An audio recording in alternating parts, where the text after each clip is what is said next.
Bienvenida, Emi, muchísimas gracias Gracias, Georgie. por esto que vas a compartir. Es de regulación del comportamiento. Bueno, Emi es licenciada en psicopedagogía, está haciendo la maestría de neuropsicología en el Instituto Universitario del Hospital Italiano. Queda toda la información después, ahí está el mail para que la podamos contactar si tenemos más consultas y dudas.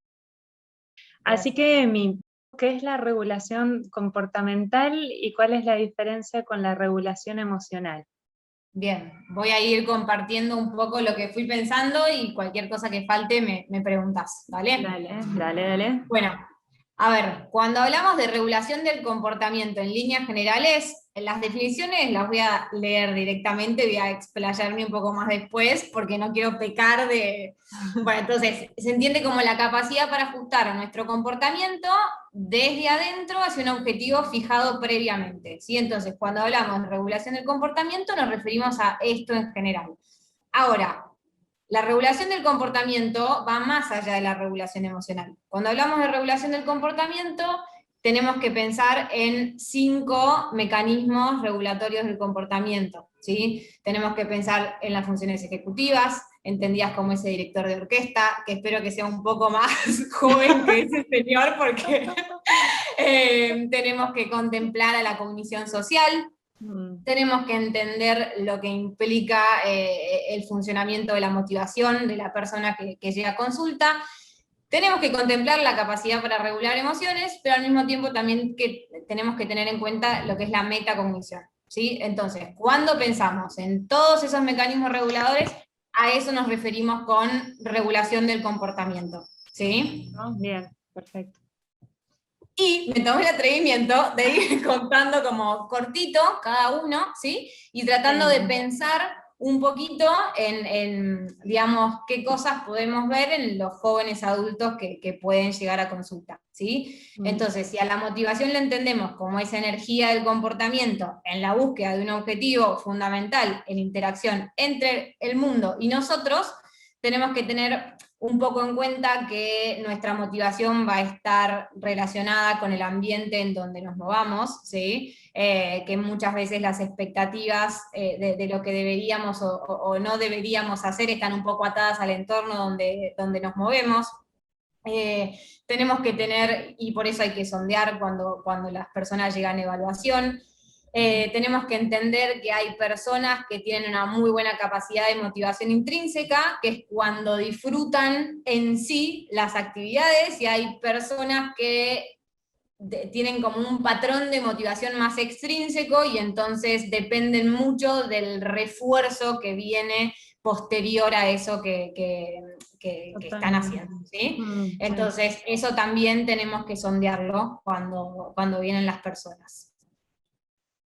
Después, las funciones ejecutivas. Creo que podemos hablar 200 millones de años de todas las definiciones que existen de funciones ejecutivas, básicamente porque es un término paraguas. Entonces lo que hice yo es elegir esta definición, que incluye la memoria de trabajo, el control inhibitorio y el cambio volitivo flexible del foco de atención, y brinda una base para la reflexión sobre la experiencia, el razonamiento y la regulación intencionada de la conducta. En palabras básicas, quita el automatismo de la conducta, ¿sí? Nos dirige hacia donde queremos ir, sostenemos hacia donde queremos ir, somos flexibles cuando es necesario, si hace falta volvemos para atrás, nos corremos un costadito, reacomodamos y seguimos, sin olvidarnos de a dónde queremos ir, Tal ¿sí? Y cual, sobre sí. todo también inhibimos aquello que nos puede quitar del camino, ¿sí? Entonces esto también es súper importante. Acá quizás vemos personas que cambian una y otra vez de carrera, personas que de carrera o de trabajo, personas que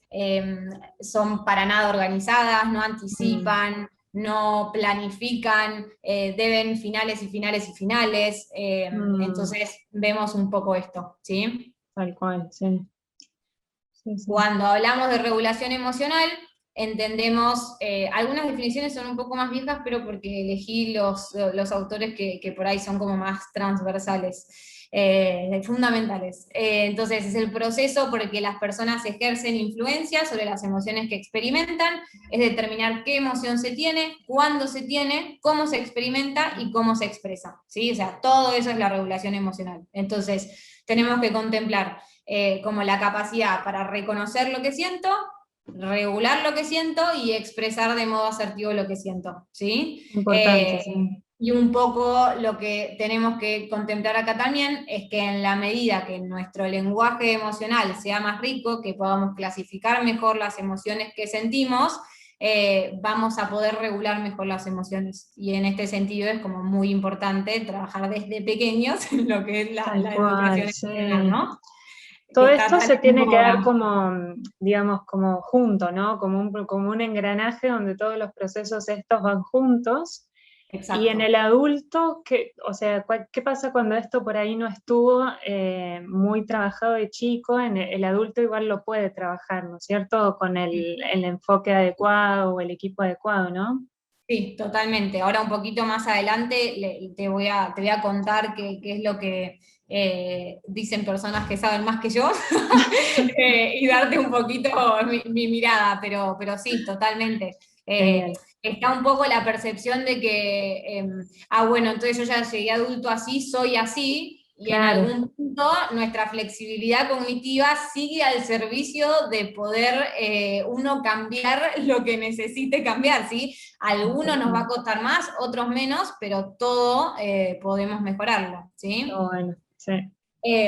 Como decíamos antes, otro regulador del comportamiento es esta cognición social, es el procesamiento de la información social, ¿sí? De este tipo.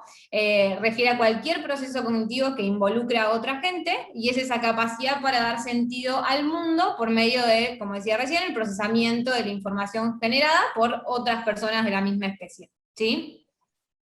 Último, y creo que el más importante de todos, el que a mí me gusta pensarlo como la muleta para poder trabajar todo lo que es en intervención y tratamiento, ¿sí? La metacognición se refiere a todos esos procesos mediante los que monitoreamos y controlamos nuestros propios procesos cognitivos, y también se puede aplicar a otros, en cuyo caso se le conoce como mentalizar, o sea, no es algo solamente con uno, sino también en relación a los demás, ¿sí? Y acá aparece un poco la metacognición al servicio de, si queremos, la cognición social, ¿sí? Bien, perfecto. Ambos tipos de metacognición pueden ser implícitos o explícitos, o sea, con mayor o menor nivel de conciencia. Y en algún punto, si pensamos, cada vez que estamos trabajando en tratamiento, en el marco del tratamiento, hacemos uso de esa metacognición explícita en pos de generar hábitos y comportamientos que no estamos acostumbrados a ver en esa persona, ¿sí? Bien, perfecto, sí. Entonces, después de todo esto que charlamos, claramente hay un gran impacto de la regulación del comportamiento sobre el rendimiento académico en estos adultos jóvenes que consultan, ¿no? Y si queremos pensar un poco más en qué es lo que van a traer a consulta, vemos pacientes que sufren de ansiedad académica, que tienen un pobre desempeño socioemocional, que tienen bajos niveles de motivación, que tienden a procrastinar, que tienen un menor rendimiento incluso en el ámbito laboral, que han llegado al consumo de sustancias, que tienen cambios frecuentes, de nuevo, de carrera o de trabajo, como decíamos hoy, que sufren de desesperanza, ¿sí? Directamente por el sostenimiento de las dificultades muchas veces en su trayectoria, fluctuaciones anímicas, desorganización, muy baja metacognición, bajo rendimiento académico, bueno, entonces... Un costo muy alto. Todo. Exacto, ¿sí? Son personas que realmente están sufriendo y que muchas veces vienen desesperanzados por esto que decíamos hace un rato, o sea, piensan que porque tienen determinada cantidad de años, entonces ya no se puede hacer nada más.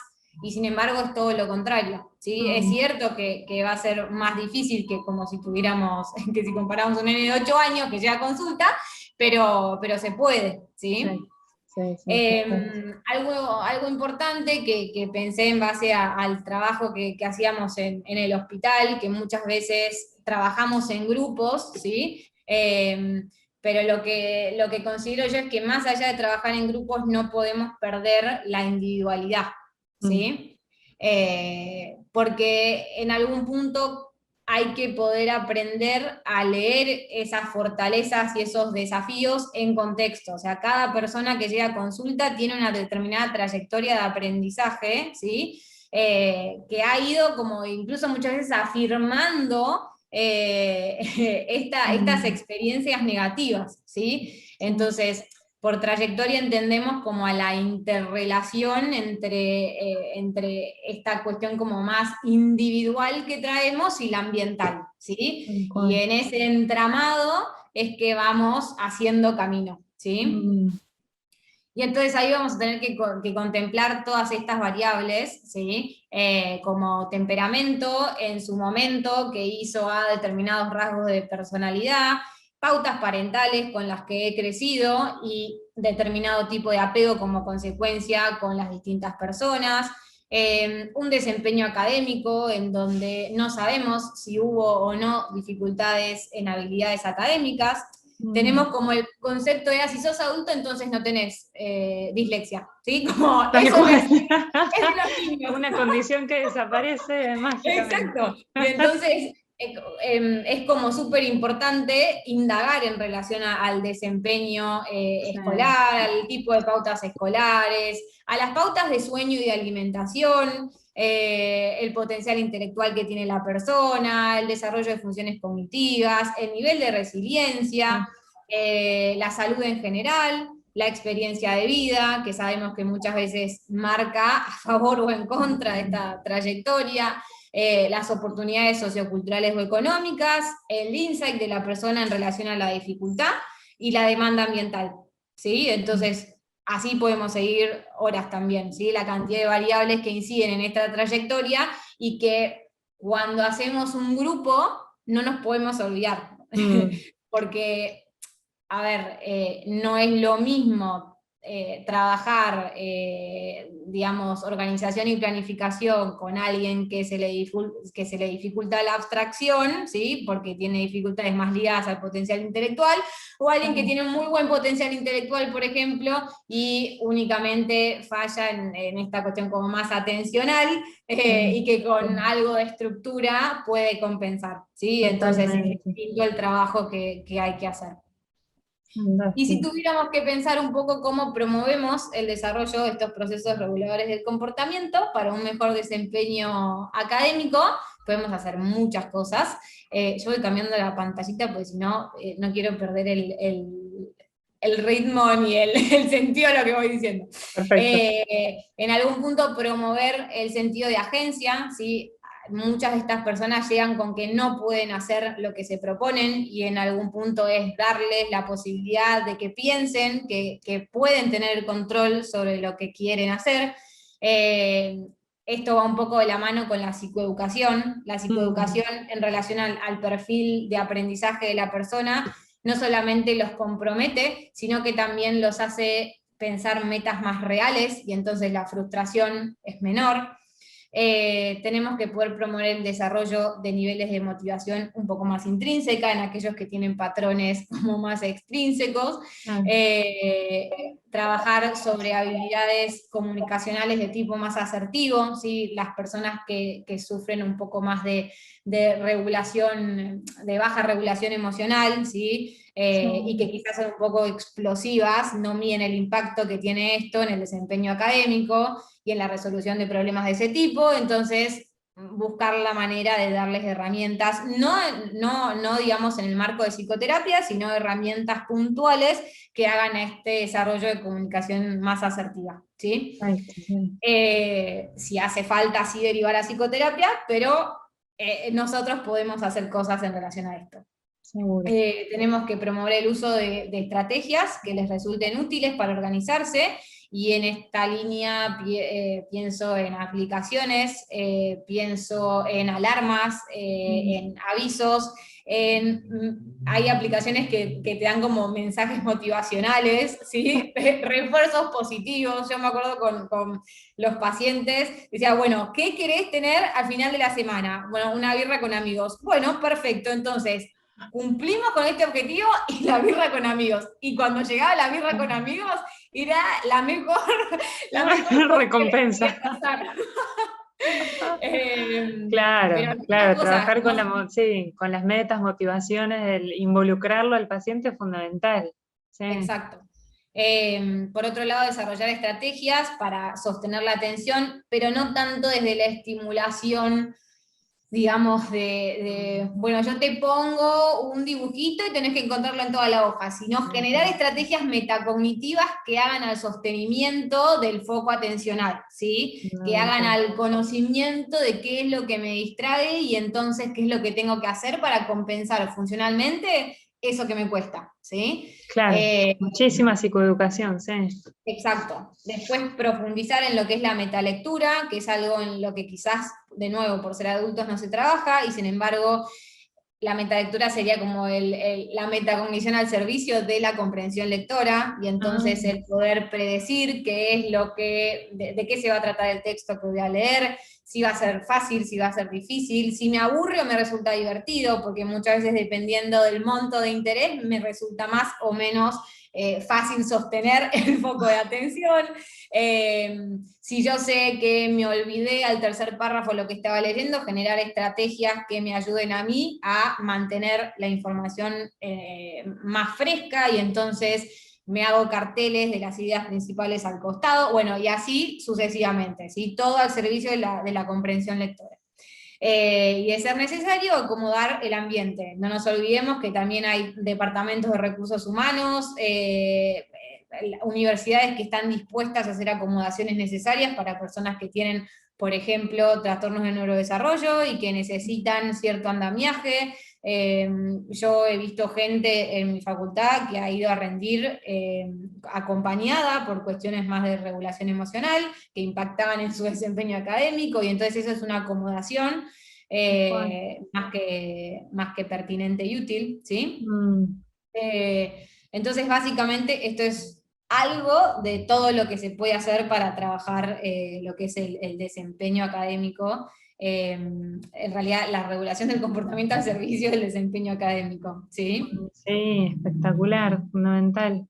Esto se empieza a trabajar entonces desde niños, ¿y a qué edad más o menos se espera como que esté maduro el sistema nervioso? O sea, me imagino que alrededor de la adolescencia, ¿no? Como que uno esperaría que la persona ya vaya logrando una regulación comportamental acorde al ambiente, a las exigencias del ambiente, y se sigue trabajando después toda la vida, ¿no? Es como... Sí, sí, totalmente. A mayor edad, más desarrollo de estos procesos reguladores del comportamiento, y entonces sí, te diría incluso un poquito más avanzado que la adolescencia, Claro. sobre todo esta cuestión como el control inhibitorio y demás, pero sí, sí, totalmente. No, no vamos a esperar lo mismo de un nene de 8 años que de un adolescente de 15 y Claro, de una persona de 24, ¿sí? En la universidad. claro. Otra cosa que, por ejemplo, la cognición social, justo no puse ningún ejemplo, pero me quedé con habilidades de tipo asertivo, pero hay cuestiones como muy impregnadas de la cognición social en lo que es la producción escrita o en el rendimiento de exámenes, ¿sí? Orales. Vemos que hay gente que, por ejemplo, no sabe absolutamente nada cuando da un oral, y sin embargo termina y decís, dale, ¿cómo hiciste? Esa persona en general tiene un muy buen desarrollo de la cognición social, que supo llevar al profesor, que dijo la palabra clave que el profesor repitió 18 millones de veces, Tal que le cual. endulzó el oído, y así sacó una buena nota en el final oral. En la producción escrita es un poco más difícil, pero así todo está el aspecto pragmático, de no escribo de la misma manera cuando estoy rendiendo un examen que cuando estoy mandando un cartelito con el Tal compañero cual. al lado. Qué antigua, ahora se manda un mensaje. Mandando un chat. Coméntalo. Ejemplo malísimo, pero bueno, no es lo mismo escribir de una u otra manera, ¿sí? Y Seguro, eso sí. también se ve en la producción escrita. Sí, y también la regulación comportamental ahora implica adaptarse a un nuevo contexto, que es la virtualidad, porque supongo que tampoco es lo mismo estar rindiendo o cursando como lo hicimos nosotras, con una silla en un curso, en un aula, y que hacerlo así, ¿no? Sí, Por la virtualidad. Requiere sí, por ahí mucho más participación por parte del alumno, prender la camarita, activar el micrófono, animarse a preguntar, o sea, cuando tranquilamente por ahí podría estar sí, como en off, ¿no? sí, Que sí, por ahí es una totalmente, posición más pasiva y más cómoda, es como que, totalmente. bueno, hay incentivar también un poco eso, ¿no? Sí, A esos pacientes que por ahí están trabajando ahora de forma virtual, haciendo sí. sus cursadas, es fundamental. Y bueno, y todo eso, llevarlo al consultorio, ¿no? Trabajarlo ahí. Sí, reconocer, por Interesante. ejemplo, si hay como más fatiga atencional, bueno, a Mm, ver qué ah, estrategias podés llegar a manejar si ves que ya estás en la estratosfera con tu atención. Bueno, sacá cámara 5 minutos, actívate y tal volvé, ¿me entendés? cual. Como son cosas pequeñitas, pero que hacen es lo mismo que decíamos antes, anda al baño, bailate una Claro. canción, volvé. Ahora es apagar la camarita, bailate una canción y Y volvés con toda la conectate, claro, tal cual, sí, sí, sí. A canción. ver qué dice, florecerá pronto y te Te contaré que costará imaginar que antes no hubo nada. A veces no florece tan ah, pronto, pero cuando florece da tanta satisfacción que, a uno y a la otra persona. Y entonces en este sentido me parece que estaba bueno el chiste. vale la pena ir al Instagram y leer y compartir, porque además lo que me encanta es que no das como recetas prefabricadas, ¿no? Sino como, bueno, ante todo el paciente, la individualidad, y a partir de ahí seguimos pensando todo lo demás, ¿no? Que es tan importante, porque se va perdiendo eso un poco con tanta información y sobre información, así que la verdad que es espectacular. Bueno, Gracias, gracias. Emi. Mismo digo. Gracias a vos.